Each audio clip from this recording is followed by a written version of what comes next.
yung kadamay, inukupahan po nila yung isang housing unit o yung mga housing unit sa Pandi, Bulacan. Nakarating na po Alam ba sa mo, inyo to? sa totoo lang, kayo minsan, madalas magsabi, obey the law, no martial law, no.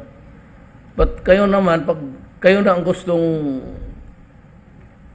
if you want to ignore the law, you cannot do that.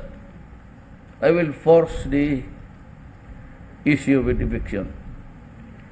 Total, kung gusto man ninyo, huwag mo na akong ipalagay sa alanganin. There's enough money now to go around. May pera talaga gobyerno at sabi ko sa inyo, even a whiff of corruption, tatanggalin kita. So I want to make sure that the money is really utilized.